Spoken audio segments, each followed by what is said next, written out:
Hello guys, welcome back to my YouTube channel. ඉතින් මේක තමයි India vlog part 3. ඉතින් මේ vlog එකේ තියෙන්නේ අපි ශිම්ලා වල ඉඳලා මනාලි වලට ගියපු දවසේ සහ මනාලි වල අපි මොකද කරේ කියන විස්තරය තමයි මේ vlog එකේ තියෙන්නේ. අපි ඉන්දියා ගියාට පස්සේ පළවෙනි දවසේ අපි ආග්‍රාවල ඇවිදලා දිල්ලියේ නතර වුණා. දෙවැනි දවසේ අපි දවසම ගත්තේ ශිම්ලා වලට එන්න. තුන්වෙනි දවසේ අපි ශිම්ලා වල තිබුණ ඇක්ටිවිටීස් කරා. ඉතින් පළවෙනි vlogs දෙකේම තියෙන්නේ විස්තර. ඊළඟට අපිට තිබුණේ ශිම්ලා වල ඉඳලා මනාලි වලට යන්න. ඒ ගමනටත් දවසක්ම යනවා. ගොඩක් දුර යන්න තියෙනවා. කිලෝමීටර් 250ක් 300ක් වගේ ලොකු දුරක් යන්න තියෙනවා. කඳු තියෙන මාර්ගවල තමයි යන්න තියෙන්නේ. ඉතින් ඒ ගමන දවසක්ම ගත වෙච්ච දවසක් මනාලි වලට යන්න. ඉතින් ඊළඟ දවසේ මනාලි වලට ගියාට පස්සේ තමයි අපිට ස්නෝ ඇක්ටිවිටීස් එම කරන්න තිබුණේ. ඉතින් ඒ විස්තරය තමයි මේ vlog එකේ තියෙන්නේ. ඉතින් මේ vlog එකේ පළවෙනි part එකේම පළවෙනි half එකේම තියෙන්නේ අපි මේ යනකොට අපි දැකපු view එක තමයි. ඔයාලට පේනවා ඇති ලස්සන කඳු අතර පේන ලස්සන view එකක් තමයි දිගටම යනකම් තිබුණේ අපිට බලන්න. හැබැයි මේ කඳු ඒ කියන්නේ වින්ටර් එක නිසා වෙන්න ඇති ඔයාලට පේනවා ඇති ඒවා අර ලංකාවේ වගේ කොළ පාට ලස්සන කඳු නෙවෙයි තියෙන්නේ. කොහොම වේලිලා තනකොළ වේලිච්ච කඳු තමයි තියෙන්නේ. කොහොම වුණත් view එක නම් ලස්සනයි. ඈතට කඳු ගොඩාක් පේනකොට හරිම ලස්සන view එකක් තමයි තියෙන්නේ.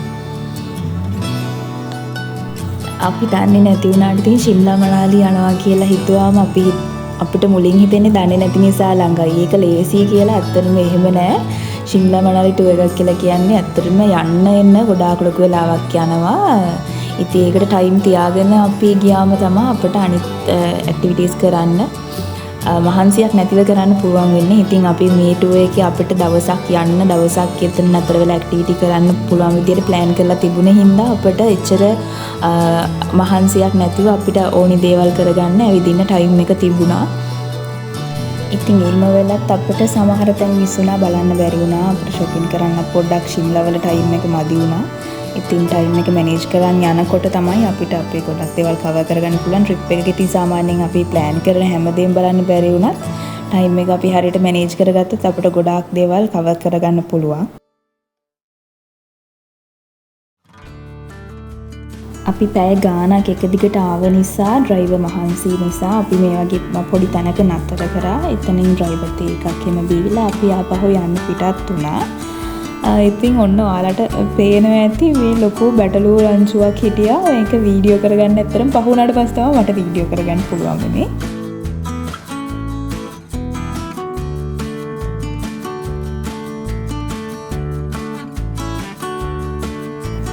පාරේ ඉතින් හම්බෙන දේවල් පහු කරගෙන බලාගෙන එනකොට අපිට මෙතන හම්බ වුණා ගංගාවක්.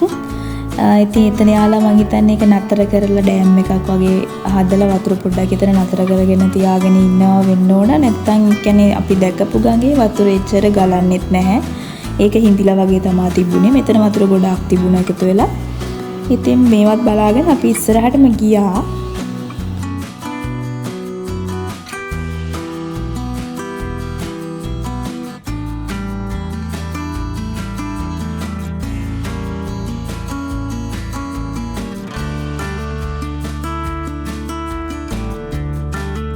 දැන් අපි ඇතුළට යන්නේ ටනල් එකකට. මෙතනින් කන්ද මේව කරලා හදලා තියෙනවා පාර. ඉතින් මේකේ දිගටම ගිහිල්ලා ආයෙත් අපි කන්දු තියෙන පාරකට තමයි වතුවේ.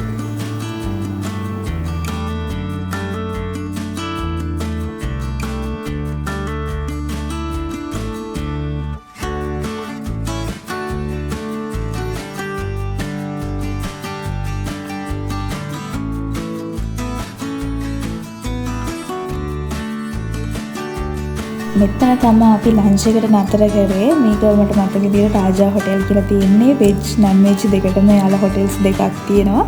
එතන ඇත්තටම ලස්සන ප්ලේස් එකක්. මේ වල් පේනවා ඇති ඒකේ ලීව් එක අර අපි දැක්කපු ගඟ වෙන්න ඕන. මෙතන පල්ලෙහිනුත් ගලාගෙන යනවා. ඇතුළේත් ලස්සන ඉන්ටීරියර් එකක් තිබුණා.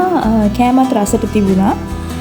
එතන යාලා එක ෆොටෝස් ඩිස්ප්ලේ කරලා දාලා තියෙනවා. යාලාගේ එකට ආව සෙලිබ්‍රිටිස්ලා හැම ඊට පස්සේ මේ වගේ ඉන්දියන් සල්ලි ගැන එහෙම විස්තරයක් අර ඒ වගේ දාලා තිබුණා. එතන ඇත්තටම හොඳ ප්ලේස් එකක්. ඊට පස්සේ ඉතින් දවල්ට කාලා අපි ආපහු යන්න පිටත් වුණා. මේක ඉතින් ලොකු ගමනක් යන්න තියෙනවානේ දිගටම. ඉතින් දිගටම යන්න තමයි තියෙන්නේ. අපේ ගෲප් එක ෆන් ගෲප් එකක් හින්දා අපිට එච්චර බෝරින් වුණේ නැහැ මේ දිග ගමනක් වුණත් යන්න. අපේ එකේ චූටි මල්ලි කෙනෙක් හිටියා. එයාලා හරිම ෂොක්. ඉතින් ඒක නිසා පොඩ්ඩක්වත් බෝරින් නෑ. නැත්තම් ඉතින් මෙච්චර දිග ගමනක් පැය 8ක් විතර යද්දී එපා වෙනවා දිගටම ඉඳගෙන යන්න ගියාම. ඔයාලට දැන් මේකේ යනකොට පේනවා ඇති මෙන්න මෙතන එයාලා කේබල් කාස් දාලා තියෙනවා. ඉතින් එතන එයාලා කේබල් කාස් වල මේ අර ජලාශයට උඩින් යන්න පුළුවන්. ඒ විදිහට හදලා තියෙනවා. ඉතින් මේ විදිහට දැන් කීපයක මේ වගේ තිබුණා. ඉතින් අපි ඒවත් බලාගෙන ඉස්සරහට යන්න පිටත් වුණා. ඔයාලට දැන් පේනවා ඇති මෙන්න මේ කඳු වල පස් හේදිලා ඇවිත් තියෙනවා පහළට. ඉතින් අර දියැලි මුකුත් නෑ. ඒ වගේ තියෙන තැන්වල වෙන්න ඇති සමහර විට ඔක්කොම වේලිලා තියෙන්නේ. අර පස් දියැලි වගේ පස් තමයි හේදිලා ඇවිල්ලා පහළට වැටලා තියෙන්නේ. ඉතින් මේ වගේ ලස්සන සන්සෙට් එකකුත් තිබුණා අපිට හම්බුණා යනකොට. මේ ඔයාලට පේන ඇති ඒ ගංගා ඔක්කොම හිඳිලා වගේ තියෙන්නේ. වතුර නෑ පොඩ්ඩක්වත් වේලිලා හැමතැනම. ඉතින් අපි මේ යනකොට ගොඩාක් රෑ වුණා මනාලි වලට යනකොටත් මේ වගේ ඉතින් අර තියෙන ලස්සන view එක බලාගෙන දිගටම යන්න පිටත් වුණා අපි අපහු.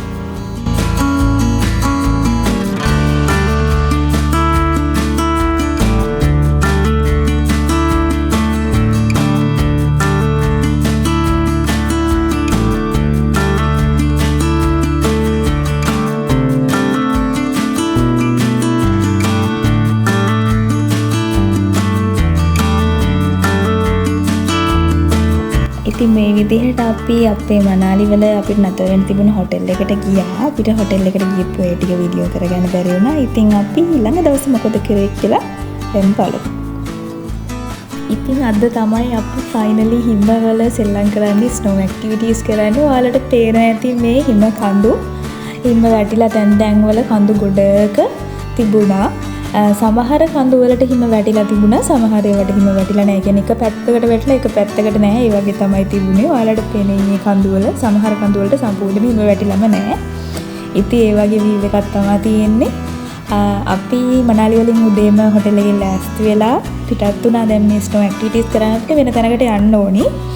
ඉතින් එතෙන්ට යන අතරමඟදී අපිට තැනකින් අපේ ස්නෝ ඇක්ටිවිටීස් කරද්දී අපි අර අඳින ජැකට් එක වගේ ඒ ඇඳුමයි එතන ඕන නම් සොක්ස් ගන්න ඒ වගේ දේවල් ග්ලව්ස් ගන්න නතර කරා. එතනින් යාලා පැකේජ් එකකුත් දෙනවා ස්නෝ ඇක්ටිවිටීස් වල අපි කරන්න කැමති ඒවා බලලා එතනින් අපිට ගන්න පුළුවන්. ඒ අදාළ ඇක්ටිවිටීස් ටික අපිට ඊට පස්සේ ඇක්ටිවිටි කරන තැනට ගිහින් කරන්න පුළුවන්. ඉතින් ඒවත් අරගෙන අපි පිටත් වුණා එන්න මේ අපිට පාරේ එනකොට දැකපු view එක තමයි මේ තියෙන්නේ. ඉතින් මේක දවස් ගාණක් බලාගෙන හිටියේ මේකට තමයි. දැන් අපි යන්නේ එතෙන්ට. ඇත්තටම අපි ගියපු දවසේ අපි එච්චර ලකී නෑ කියලා මං හිතනවා. අපි යනකොට හිම වැටිලා තිබුණාට අර ස්නෝ ෆෝල් බලන්න අපිට chance එකක් හම්බුන්නේ නැහැ. අපිට අපි එන දවසට වගේ තමයි ෆෝකාස්ට් එකේ තිබුණෙත් හිම වැටෙනවා කියලා. ඉතින් මේ අපිට දකින්න පුළුවන් ඊට කලින් දවසේ හිම වැටිච්ච ඒවා තමයි තියෙන්නේ. ඉතින් මෙන්න මෙතන අපි නතර කරා බස් එක උදේට අපි බ්‍රෙක්ෆාස්ට් එක ගන්න කියලා. එතන ෂොප් එකක් තිබුණා. එතන මේ chance එක හම්බුණා මේ ළඟටම ගිහින් වීඩියෝ කරගන්න. හිම ලොකු හිම කන්දක් ගාව තමයි හිම කන්දක් කියන්නේ කන්දට හිම වැටිලා තියෙන්නේ. එතන තමයි මේ ෂොප් එක තිබුණේ. ඊට පස්සේ අපි මේ බ්‍රෙක්ෆාස්ට් එකට ගත්තේ එතන යාළගේ ඉන්දියන් මැගි එකකුයි බ්ලැක් ටී එකකුයි. ඒක මාර රහයි. ඉතින් ඒකත් කාලා අපි අපහු යන්න පිටත් වුණා. ඔයාලට මේ පේනවා ඇති මෙතන අර ඒ කලින් වගේම දියැලි වගේ ඇවිල්ලා මිදිලා තියෙනවා තැන් වල. මේවා මාර හයියයි. අපි හිතුවා මුලින් දැන් එක්ස්පීරියන්ස් කරලා නැති නිසා හරි සොෆ්ට් ඇති කියලා. එහෙම නෑ. අර ෆ්‍රිජ් එකේ ඔක්කොම හොඳටම ගල් වෙන්න මිදිලා තියෙන්නේ. දවස් ගානකට කලින් වැටුණ හිම නිසා තමයි එහෙම වෙලා තියෙන්නේ. ඉතින් අර මේ ෆ්‍රෙෂ් හිම එක්ස්පීරියන්ස් කරන්න තරම් ලක් එකක් තිබුණේ නෑ අපිට. ඉතින් මොනා කරන්නද අපි දැන් යමු බලන්න ඇක්ටිවිටීස් කරන තැනට එතන කොයි වගේද කියලා.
පැය ගානක ගමනකට පස්සේ අපි දැන් මේ එන්නේ ඇක්ටිවිටීස් කරන තැනට තමයි.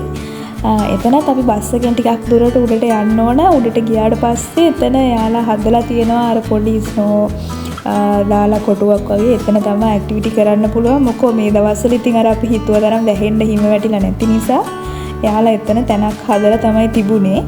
එතනම කන්දේ ගොඩාක් හිම තිබුණා. ඒ වුණාට අර ඇක්ටිවිටි කරන්න තරම් පහසු වෙන්නේ යාලා එතන ටිකක් හදලා තිබුණා. අපිට උඩට ගිහිල්ලා අපිට ඕනි තරම් සෙල්ලම් කරන්න පුළුවන්. කන්දේ වැටිච්ච හිම එහෙම තියෙනවා. මෙතෙන්ට යනකොටත් ටිකක් උදේම යන්න ඕන. නැත්තම් බස් එක පහලින් අතර කරලා පයින් තමයි මේ ටික යන්න වෙන්නේ. හුඟක් මහන්සි එහෙම යන්න වුණාම. මෙන්න මෙතන තමයි යාලා හදලා තිබුණේ ඇක්ටිවිටීස් කරන්න. මෙතන ස්කේටිං කරන්න පුළුවන්. ඊට පස්සේ අර ටියුබ් එකක් වගේ තියෙනවා. එතන ඉස්සලා එන ඒ ඇක්ටිවිටීස් කරන්න පුළුවන්. මෙන්න මේක ඒවත් කරන්න පුළුවන්. ඉතින් එතනින් පස්සේ මේ තියෙන නිකම්ම ඒ හිම වැටුන කඳු. මේ වගේ අපිට ඕනි තරම් අපිට ඕනි විදිහට සෙල්ලම් කර කර ඉන්න පුළුවන් අපිට කැමති වෙලාවක්. මෙතන ඇක්ටිවිටීස් කරනකොට ඔයාලගෙන් යාලා මෙතනත් අර වගේම ෆොටෝස් ගන්න අහනවා. මෙතන printed ෆොටෝස් දෙන්නෙත් නෑ මං හිතන්නේ soft copy විතරයි දෙන්නේ. ඒව එච්චර එළියත් නෑ. ඉතින් එහෙම මේ අනවශ්‍ය නම් ගන්න නැතුව අපේ ෆෝන් එකෙන් අපේ ෆොටෝස් ගන්න එක තමයි අපිට ලේසි. යාලා එක ස්කෑම් වගේ මේ ෆොටෝස් ගොඩාක් ගහලා දෙනවා 100ක් විතර. ඒ වුණාට ලස්සන එක ෆොටෝ එකක්වත්.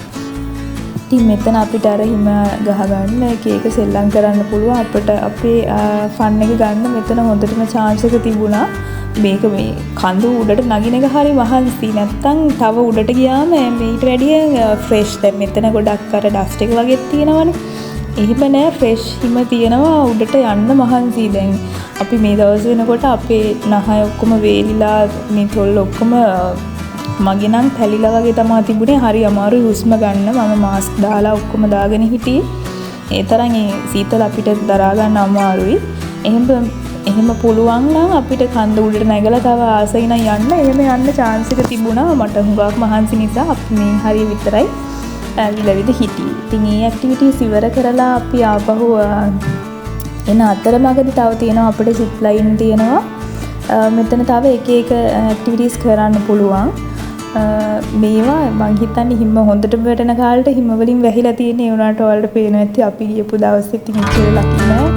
මේවා ඔක්කොම පස් තියෙන්නේ වේලිලා තියෙන්නේ. මෙතන යක් රයිඩ් ගන්න පුළුවන්. ඊළඟට එතන එක සත්තු තියන් ඉන්න යාලට ෆොටෝස් ගන්න පුළුවන්. ඒ වගේ දේවල් කරන්නත් පුළුවන්. අපි zip line එකක ගියා. ඒ වුණාට ඒක වීඩියෝස් අපිට ගන්න බැරි වුණා. ඒ විදිහට ඉතින් අපිට කරන්න තිබුණ ඇක්ටිවිටීස් එදා දවසේ කරලා අපි මේ පිටත් වෙනවා. දැන් අපි හොටෙල් එකට ආපහු යන්න. ඉතින් ඔයාලට පේනවා ලස්සන හිම කන්දක් ලස්සනට පේනවා. මෙන්න මෙතන ඔයාලට පේනවා ඇති මේ තමයි පැරාග්ලයිඩින්. එයාලා ඒවත් තියෙනවා අපිට කැමති නම් කරන්න පුළුවන්. මේක චුට්ටක් ගණන් මම හිතන්නේ ඒක ගණන් වගේම හුඟක් බය හිතෙනවා. ඉතින් මේ විදිහට අපි යන්න පිටත් වුණා. ඊළඟට අපිට යන්න තිබුණේ අපිට ලන්ච් එක ගන්න බැරි වුණා. මේ ඇක්ටිවිටීස් කර කර හිටියා. දැන් මේ හවස් වෙලා තියෙන්නේ ගොඩක්. ඉතින් ඊළඟට අපි ගියේ අපේ ලන්ච් එක ගන්න. ඉතින් ලන්ච් එකට KFC එකට තමයි නතර කරේ. මෙන්න මේ ලස්සන view එකත් එක්ක තමයි අපි ලන්ච් එක ගත්තේ. මෙතන ගඟේ වතුර තියෙන කාලෙට නම් මාර ලස්සන view එකක් ඇති කියලා මට හිතුණා එතන දැක්කාම. ඉතින් එකක් බලාගෙන අපි දැන් මේ එන්න පිටත් වෙන්නේ අපේ හොටෙල් එකට. මේ ඔයාලට පේනවා ඇති මේ හොට් එයා බැලුම්ස් තියෙනවා තැන් වල. මේවා මේ ටයිම් එකේ නම් උඩට අරගෙන නෑ. ඔක්කොම පහළ තමයි තිබ්බේ. ඉතින් මේ වීඩියෝ එකත් බලාගෙන අපි අපේ හොටෙල් එකට යන්න පිටත් වුණා. ඉතින් මෙතනින් අපේ මනාලි vlog එක ඉවරයි. මේ වීඩියෝ එකත් ඉවරනකම් බැලුවට ඔයාලට thank you so much. ඉතින් මගේ channel එක subscribe කරලා මේ වීඩියෝ එකට like කරලා comment කරලා share කරන්න. Thank you for watching. Bye. ඉතින් අපි ඊළඟ වීඩියෝ එකෙන් ආයෙත් ඉක්මනටම හම්බෙමු.